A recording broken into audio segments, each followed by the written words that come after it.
Friday evening is a great time. Finally, you can put the papers aside and get a good night's rest. Leary put the papers aside, turned off the computer, and stretched. There was a difficult problem to solve: with whom to spend tonight. Go through the tried and true options or go hunting. Chief, am I done? Can I go? Or, Christy, the young 25-year-old luscious blonde, deliberately didn't finish her sentence, waiting for a reaction from Leary. Go home, Christy. I'm going straight home tonight. I need to get some sleep. It's been a hard week. He smiled softly and got up from the table. Leary. Christy, with a sad sigh, closed the door behind her. She was just one of the proven options to have a good time with. But truth be told, there were plenty of such proven options in the building that housed the law office in which Leary worked. Leary, an attorney with the famous Jacksonville law firm, was unusually popular with women of all ages. He was not breathtakingly handsome or muscular, but he had an incredible Irish charm that acted by many of the ladies he conquered, like catnip on anyone who defined himself as a woman. Leary had a vague idea of what this very catnip looked and smelled like, but he willingly believed in its power, for girls fell at his feet in stacks as soon as he smiled and started hitting on them. Hunt, free hunt, he finally decided. Stepping out of the building, he rushed to a bar known to all who knew Jacksonville. It wasn't upscale or upscale. There might be fights and showdowns, but at the same time the atmosphere of fun and adventure permeated everyone who crossed the threshold of this bar. Once inside, Leary looked around. Standing at the bar was a young woman in her early 40s with prominent boobs. It was obvious she was watching her figure, but the years were taking their toll. Mum, she's pretty too bad she's old, thought Leary. The woman was chortling, but Leary could see her looking sadly at a couple sitting at a table not far from the counter. The couple looked colorful, a slim, handsome girl and a balding older man. The girl was talking passionately about something. As they walked by, Leary overheard a conversation. A Frenchwoman, Leary guessed. The man listened attentively, nodding in approval. Up close, a bald man felt different.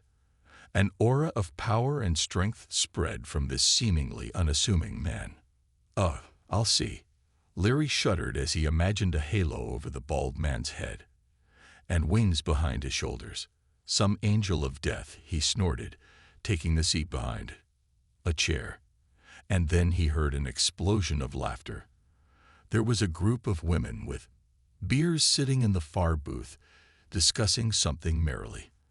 After emptying his glass, our male directed his feet and the rest of his body to this supposed haunt of sensual pleasure and hilarious relaxation. Girls, I see you're all having fun, but I know how to make the evening even more fun. Thank you, but we are tonight without drugs, exclaimed a red-headed beauty with obvious Irish roots. Oh, of all the drugs I can only offer myself, Leary retorted, flicking his trademark smile around the ladies. The commoner at the opposite end of the table sighed, fainting. The girls scrambled to help her. Leary was no stranger to helping her back to the table. Are you all right, my dear? Leary asked in his velvet baritone voice right into the recovered girl's ear. She nodded her head frantically, apologized, and headed for the exit of the bar. Go first, Leary chuckled to himself. So with three of us at the table, what shall we do? Turned around the lawyer known in small circles. Like what? Let's continue to celebrate, exclaimed the red-headed beastie, looking at her friend. She grimaced a little, but raised her glass. Beth, I'm gonna beat you anyway, she said stubbornly. Leary raised an eyebrow in surprise and looked at Beth. She laughed, explaining, we're celebrating the end of the quarter and my first place in insurance sales. Sarah, Long, the leader, is only in second place this time. It's all because the town ran out of players, and we don't have any other teams, Sarah muttered acidly, as if that explained the loss of the lead. All I have to do is sell 10,000 worth of insurance and I'll beat you, and you'll do it before midnight. Well, snorted Beth. Let's not quarrel. I know much more fun things to do, whispered Leary conspiratorially, glancing around this side like a smuggler selling illegal whiskey during Prohibition. And what are they? Sarah inquired suspiciously and somewhat drunkenly. Let's go to the dance floor. The next hour, the trio dashingly spent on the dance floor. Because there wasn't much space, the dancing was more like cuddling, including hugging, groping, and stroking all the protruding body parts of the participants in this dance. When they returned to their table, the star of the Jacksonville bar carelessly inquired, taking another beer. It's getting too stuffy and hot in here. I suggest we go someplace quieter. Oh no, I've had enough. Beth sighed and began to pack for home. Sarah silently raised her hand with her wedding ring. Is that a problem? Leary inquired. He'd already seen many times in his adventures. Having a ring didn't deter all ladies, especially here in Jacksonville. There was something about this place that made married, promiscuous ladies moan in bed with Leary almost more passionately than unmarried and single ones. Frustrated husbands sighed secretly, trying to understand the reason for the local anomaly. But then they gave their cheating wives a romantic evening and allowed their lovers to return to the bosom of the family. Sarah looked at the ring, then at Leary, thinking drunkenly about something. The pause lasted for a minute, but then she smiled devilishly at her thoughts and, evidently resolving something inwardly, nodded decisively to Leary. No, that won't be a problem for what I'm up to. And hiccuping drunkenly, resolutely grabbed Leary's arm and dragged him to the exit. We haven't much time, so let's not waste it. I have a wonderful house with a fireplace. Leary started to say something, but Sarah interrupted him. No, let's go to my place. Is the husband on a business trip? Husband? Of course not. He's at home cooking dinner. Will he mind? Leary once more clarified. He didn't like running away from angry husbands, but he'd run into the losers sitting in the next room a couple of times when he was pumping their wives in the bedroom. Nah, he'll help us. Sarah stretched sweetly and smiled. Leary had actually, and he was wildly complexed by it, only managed to participate in a threesome twice in his career. That's not counting the college part of his life in the legendary UFS dorm. He was famous for his orgies.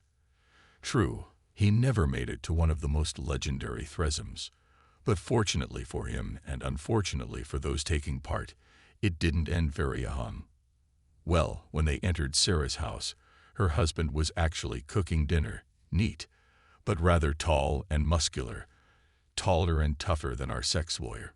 He looked pretty funny and cute in a rose-colored apron.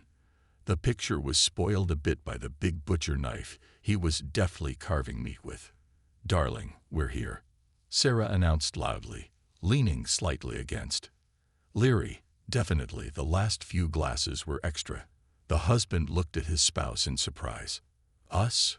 Oh, meet my darling. This is Leary. I met him at our bar when Beth and Linda and I were sitting around celebrating the upcoming closing of the block. The husband stared at Leary with big eyes. He was beginning to suspect that the tea time might not be happening. He's a real gentleman. I patiently interrogated the husband in the apron. Oh, we have to go with him. You know. Not very intellectually supported the conversation. The husband. It's honey. That's what you thought. The husband relaxed, but picked up a burr to sharpen his knife. Now Leary tensed up. Sarah walked down the hall, opened the door to the next room, and beckoned Leary with her finger while looking at her husband. But we might need you later, Sarah said thoughtfully, letting Leary into the room and licking her lips. When Sarah turned on the light, the future best lawyer in Florida and probably the entire South saw that they were not in the bedroom but in the home office. True, almost immediately, he saw a luxurious couch. After all, the home bedroom is sacred to the family, Leary thought, and was already considering how best to make himself comfortable on the couch. But then Sarah came over to the table and leaned into the bottom drawer and started rummaging and mumbling something there. As she did so, her gorgeous ass pulled up her skirt, accentuating her shapely legs in seductive stockings. And yes, it was clear that she preferred a very small thong. While Leary looked at the beauty that opened up, Sarah found what she was looking for and turned to Leary. There.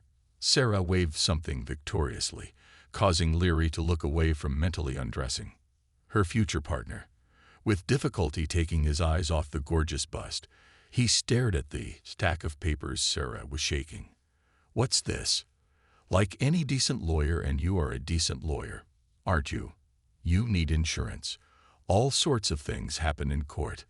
Gunfights, attacks by Mexican drug cartel mercenaries, stoned cops, angry cuckolds hunting you down. Life in court is dangerous and unpredictable, but I will nobly save you, and it will cost you a measly $10,000. Step right up, hurry up, buy the insurance before the price goes up.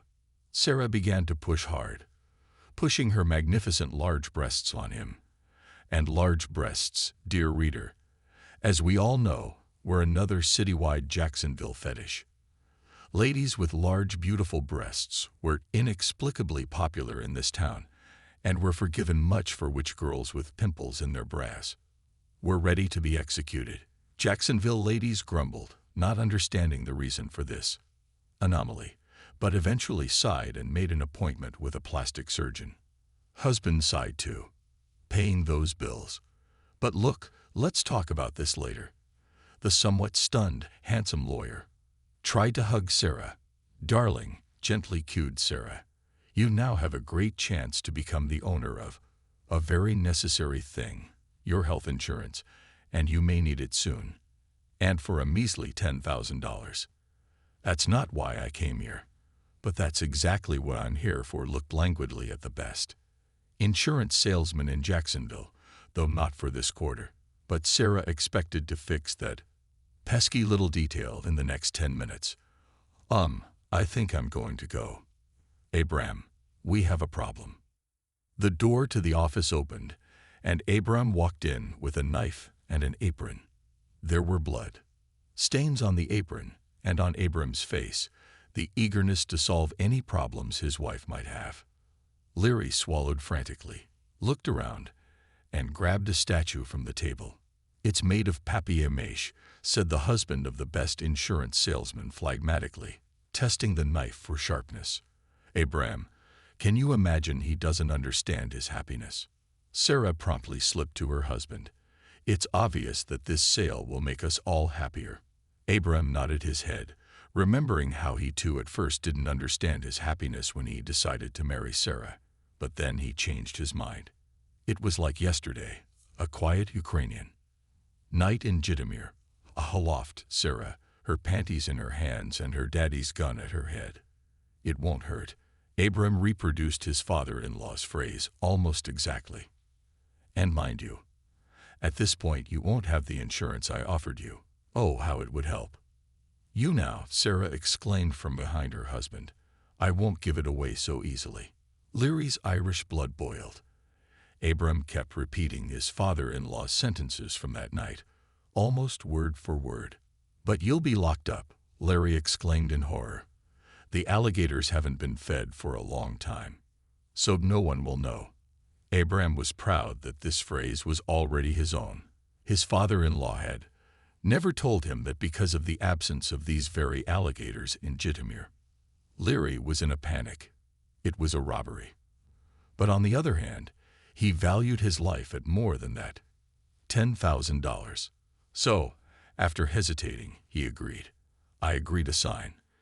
10 minutes later, as he walked out of the jerk's house, Leary heard Sarah shouting victoriously into the phone. Beth, I beat you again, suck it. Fuck it, Leary thought, and decided to quit seducing married ladies. This was Leary's most expensive date ever.